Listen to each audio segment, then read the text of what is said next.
ಬೆಂಗಳೂರು ಫಸ್ಟ್ಗೆ ಸ್ವಾಗತ. ನಾನು ಪ್ರತಿಮಾ. ಮೊದಲಿಗೆ ಹೆಡ್ಲೈನ್ಸ್. ಮಗಳ ಕೊಟ್ಟ ಕುಟುಂಬದ ಮೇಲೆಗೆ ಅಳಿಯನ ಅಟ್ಟಹಾಸ. ಪತ್ನಿ ಮಾವ ಬಚಾವ್, ವ್ಯಾನ್ ಹತ್ತಿ ಅತ್ತೆ ಸ್ಪಾಟ್ ಔಟ್. ನೈಸ್ ರಸ್ತೆಯಲ್ಲೊಂದು ಸಿನಿಮೀಯ ಸ್ಟೈಲ್ ಆಕ್ಸಿಡೆಂಟ್.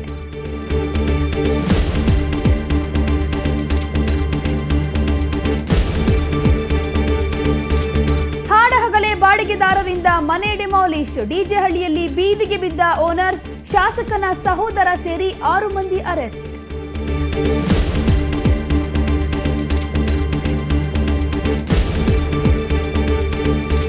ಸಿಸಿಬಿ ಪೊಲೀಸರ ಭರ್ಜರಿ ಬೇಟೆ. ಜೆಸಿ ನಗರದಲ್ಲಿ ಖೋಟಾ ನೋಟು ಖದೀಮರಿಗೆ ಬಲೆ. ಯಲಹಂಕ ಪೊಲೀಸರಿಂದ 8 ಮಂದಿ ಅಂತಾರಾಜ್ಯ ಕಾರು ಕಳ್ಳರ ಬಂಧನ.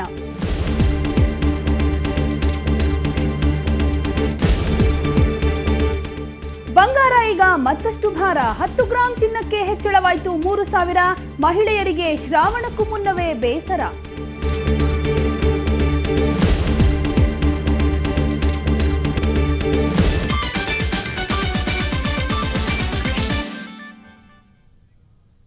ಅಳಿಯ ಮನೆ ತೊಳೆಯ ಅಂತಾರಲ್ಲ, ಆ ಮಾತು ಈ ಪ್ರಕರಣದಲ್ಲಿ 100ಕ್ಕೆ 100ರಷ್ಟು ಸತ್ಯ ಆಗಿದೆ. ಯಾಕಂದ್ರೆ ತನ್ನ ಹೆಂಡತಿಗೆ ಕೊಡಬಾರದ ಕಿರುಕುಳ ಕೊಟ್ಟು ತವರು ಮನೆ ಸೇರುವಂತೆ ಮಾಡಿದ್ದಾನೆ. ಸಾಲದಕ್ಕೆ ಹೆಣ್ಣು ಕೊಟ್ಟ ಅತ್ತೆ ಮಾವನನ್ನೇ ಕೊಲ್ಲೋಕೆ ನೋಡಿದ್ದಾನೆ. ಕೊನೆಗೆ ಅತ್ತೆಯ ಮೇಲೆ ವಾಹನ ಚಲಾಯಿಸಿ ಪರಾರಿಯಾಗಿದ್ದಾನೆ.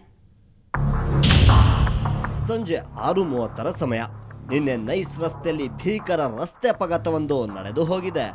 ಬೈಕ್ನಲ್ಲಿ ತೆರಳುತ್ತಿದ್ದ ಹೆಮ್ಮಿಗೆಪುರದ ಕಾಂತರಾಜು, ಪತ್ನಿ ಲಕ್ಷ್ಮಿ, ಮಗಳು ಮಂಜುಳಾಗೆ 407 ವಾಹನವೊಂದು ವೇಗವಾಗಿ ಬಂದು ಡಿಕ್ಕಿ ಹೊಡೆದಿದೆ. ವಾಹನ ಡಿಕ್ಕಿ ಹೊಡೆದ ರಭಸಕ್ಕೆ ಬೈಕ್ನಲ್ಲಿದ್ದ 3 ಕೆಳಕ್ಕೆ ಬಿದ್ದಿದ್ದಾರೆ.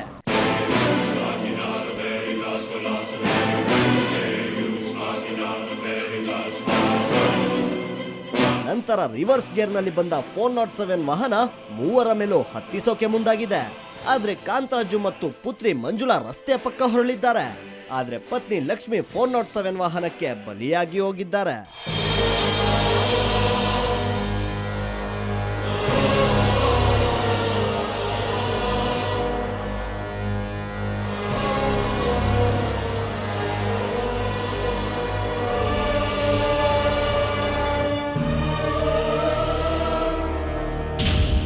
ಕೊಲೆಗೆ ಅಳಿಯನೇ ಕಾರಣನಾ? ಹೌದು, ಲಕ್ಷ್ಮಿ ಮೇಲೆ ವಾಹನ ಚಲಾಯಿಸಿದ್ದು ಅಳಿಯ ಚಂದ್ರಶೇಖರ್ ಅನ್ನೋದು ಮಾವ ಕಾಂತರಾಜುವಿನ ಆರೋಪ. ಚೆಕ್ ಪೋಸ್ಟ್ ಹತ್ರ ನಿಂತಿರ್ಬೇಕಾದ್ರೆ ಒಂದು ಕಾಲ್ ಬಂತು. ಮಗಳು ಎತ್ತಿದ್ಲು ಕಾಲು ಯಾವುದು ಅಂತ. ಆಮೇಲೆ ಯಾವುದೋ ವಾಯ್ಸು ಕರೆಕ್ಟಾಗಿ ಸಿಗ್ತಾಯಿಲ್ಲ, ಈ ವಾಯ್ಸ್ ಯಾವತ್ತೂ ಸಿಕ್ಕಿಲ್ಲ, ಇದು ಹೊಸ ವಾಯ್ಸು ಅಂತ ಹೇಳಿದ್ರು. ನಾನು ಇದ್ದವನೇ ಬೇಡ ಬಿಡಮ್ಮ, ಅದೆಲ್ಲ ಬೇರೆಯವ್ರದ್ದೆಲ್ಲ ಎತ್ತಬಾರ್ದು, ಗೊತ್ತಿಲ್ಲ ತಾನೇ ನಂಬರ್ ನಿಂಗೆ, ಕಟ್ ಮಾಡಮ್ಮ ಅಂತ ಹೇಳ್ದೆ ನಾವು. ಅಷ್ಟೇ, ಕಟ್ ಮಾಡಾಯಿತು. ಮಿಸ್ಸಸ್ ಬಂದರು, ಬಸ್ ಇಳಿದು 10-20 ನಿಮಿಷದೊಳಗಡೆ ನಾವು ಮೈಸೂರು ಟೋಲ್ ದಾಟಬೇಕಾಯಿತು.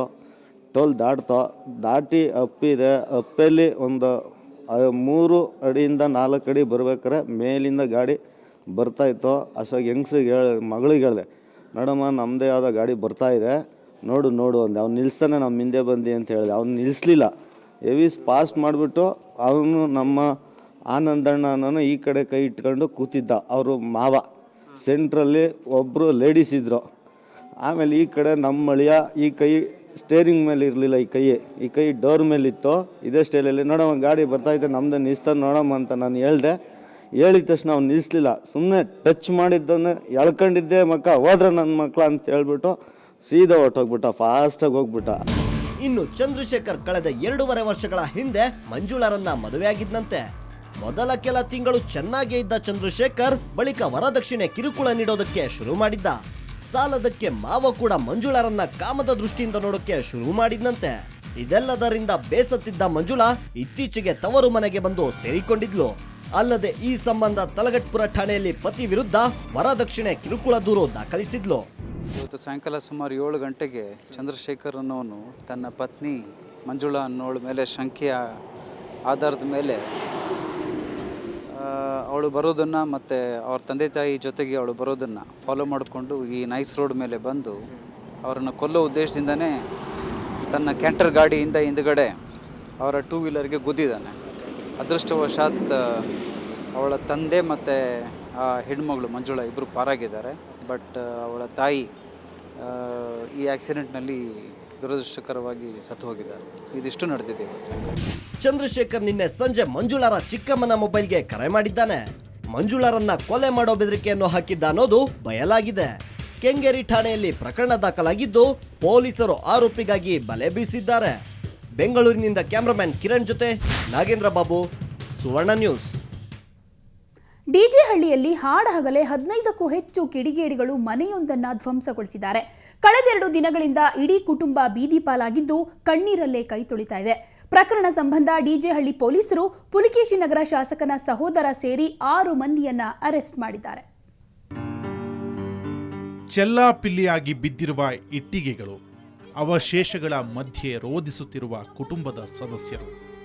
ಈ ಕರುಣಾಜನಕ ದೃಶ್ಯ ಕಂಡುಬಂದದ್ದು ಡಿಜೆಹಳ್ಳಿ ಪೊಲೀಸ್ ಠಾಣೆಯ ವ್ಯಾಪ್ತಿಯ ಕಾವೇರಿ ನಗರದಲ್ಲಿ.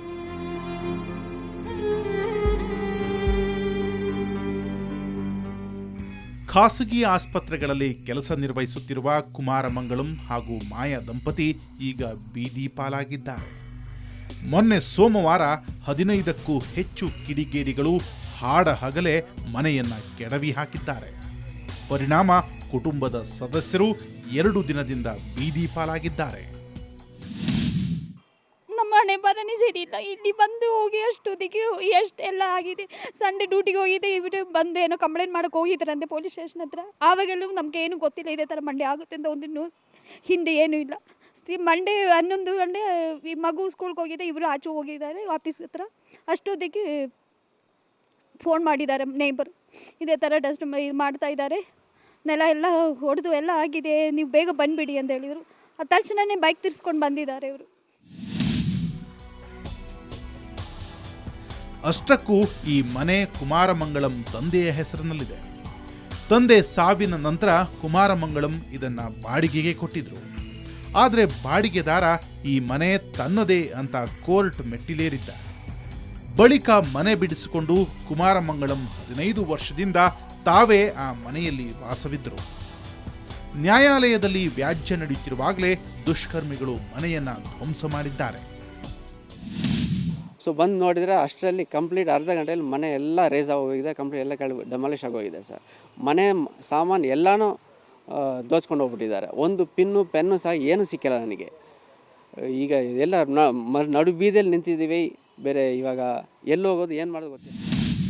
ಸೊ ಇವಾಗ 15 ವರ್ಷದಿಂದ ಯಾರು ಬಂದಿದ್ದಾರೆ, ಇವಾಗ ಯಾರೋ ಗುಪ್ತಾನವ್ರು ಯಾರೋ ಕೇಸ್ ನಡೀತೈತಂತೆ, ಇವಾಗ ಬಂದು ಈ ಥರ ಮಾಡಿದ್ದಾರೆ ಅಂತ ಅವ್ರು ಬಂದು ಹೇಳಿದ್ದಕ್ಕೆ ಇಲ್ಲಮ್ಮ ನಾವು ಹೇಳ್ತೀರಿ, ವಿಡಿಯೋದಲ್ಲಿ ಕೂಡ ನಾವು ಹೇಳ್ತೀರಿ, ನಾವು ಕೊಟ್ಟಿರೋದಂತೂ ನಿಜನೇ ನಮ್ಮ ಅಜ್ಜಿ, ನಾನು ಇವಾಗ ಬಂದು ಹೇಳ್ತೀನಿ ನಿಮ್ಮದೇ ಪ್ರಾಪರ್ಟಿ, ನಾವು ಕೇಸು ಫೈನಲ್ ಆಗೋವರೆಗೂ ಏನಿದ್ರು ಇದು ಮಾಡಬೇಕು. ಇವಾಗ ಬಂದ್ಬಿಟ್ಟು ಈ ಥರ ಎಲ್ಲ ಮಾಡಿದ್ರೆಲ್ಲ ಸುಮ್ಮನೆ ಇದಾಗುತ್ತೆ ಅಂತ ನಾವು ನಿಮ್ಮ ಹತ್ರ ಹೇಳ್ಕೊಳ್ತೀವಿ.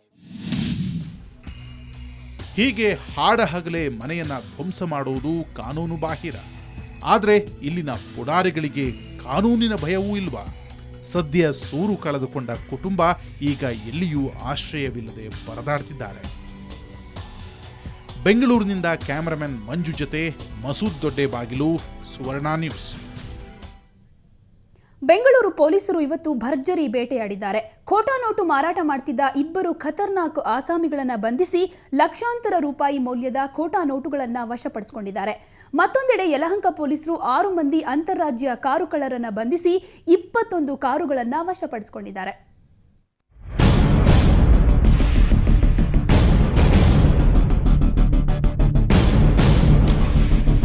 ಬೆಂಗಳೂರಿನ ಕ್ರೈಂ ಬ್ರಾಂಚ್ ಪೊಲೀಸರು ಭರ್ಜರಿ ಬೇಟೆಯಾಡಿದ್ದಾರೆ. ಖೋಟಾ ನೋಟು ಮಾರಾಟ ಮಾಡ್ತಾ ಇದ್ದ 2 ಖದೀಮರ ಹೆಡೆಮುರಿ ಕಟ್ಟಿದ್ದಾರೆ. ಜೆಸಿ ನಗರದ ಮಿಲ್ಲರ್ ರಸ್ತೆಯಲ್ಲಿ ಖೋಟಾ ನೋಟುಗಳನ್ನು ಚಲಾವಣೆ ಮಾಡ್ತಾ ಇದ್ದಾಗ ಸಿಸಿಬಿ ಪೊಲೀಸರ ಕೈಗೆ ಸಿಕ್ಕಿ ಬಿದ್ದಿದ್ದಾರೆ. ಉತ್ತರ ಕನ್ನಡ ಜಿಲ್ಲೆಯ ಫಲಜುರ್ ರೆಹಮಾನ್ ಹಾಗೂ ಮೊಹಮ್ಮದ್ ಫಹಾದ್ ಬಂಧಿತರು. 1,000 ರೂಪಾಯಿ ಮುಖಬೆಲೆಯ 19,85,000 ರೂಪಾಯಿ ಮೌಲ್ಯದ ಖೋಟಾ ನೋಟುಗಳು, ಕೃತ್ಯಕ್ಕೆ ಬಳಸುತ್ತಿದ್ದ ಮೋಟಾರ್ ಬೈಕ್ ಹಾಗೂ 5 ಮೊಬೈಲ್ ಫೋನ್ಗಳನ್ನು ವಶಪಡಿಸಿಕೊಂಡಿದ್ದಾರೆ.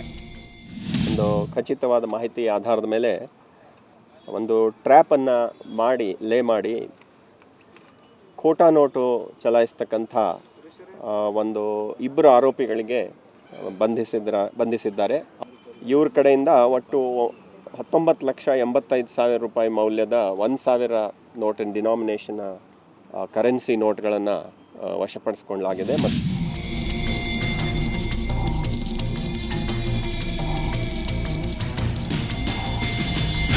ಮತ್ತೊಂದು ಕಡೆ ಯಲಹಂಕ ಪೊಲೀಸರು 8 ಜನ ಅಂತಾರಾಜ್ಯ ಕಾರು ಕಳ್ಳರನ್ನ ಸೆರೆ ಹಿಡಿದಿದ್ದಾರೆ. ಬಂಧಿತರಿಂದ 1,10,00,000 ರೂಪಾಯಿ ಮೌಲ್ಯದ ವಿವಿಧ ಕಂಪನಿಯ 21 ಕಾರುಗಳನ್ನು ವಶಪಡಿಸಿಕೊಳ್ಳಲಾಗಿದೆ. ಈ ಖತರ್ನಾಕ್ ಖದೀಮರು ಕೇರಳದಿಂದ ಬಂದು ನಗರದ ಕೆಲವು ಲೇಔಟ್ಗಳಲ್ಲಿ ನಿಂತಿದ್ದ ಕಾರುಗಳನ್ನು ಕಳ್ಳತನ ಮಾಡ್ತಾ ಇದ್ರು.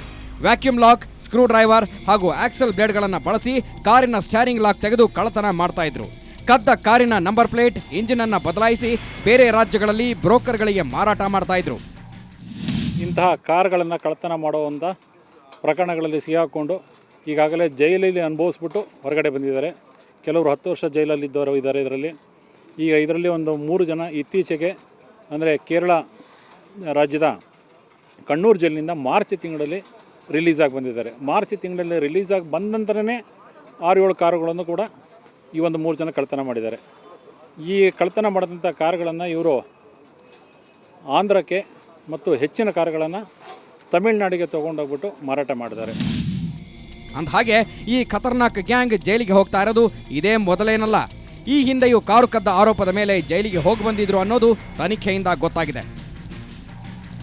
ಬೆಂಗಳೂರಿನಿಂದ ಕ್ಯಾಮರಾಮನ್ ಅನಿಲ್ ಕುಮಾರ್ ಜೊತೆ ಅಶ್ವಥ್ ಎಸ್ಎನ್, ಕ್ರೈಮ್ ಬ್ಯೂರೋ, ಸುವರ್ಣ ನ್ಯೂಸ್. ಬ್ರೇಕ್ ನಂತರ ಬೆಂಗಳೂರು ಫಸ್ಟ್ ಮತ್ತೆ ಮುಂದುವರಿಯುತ್ತೆ.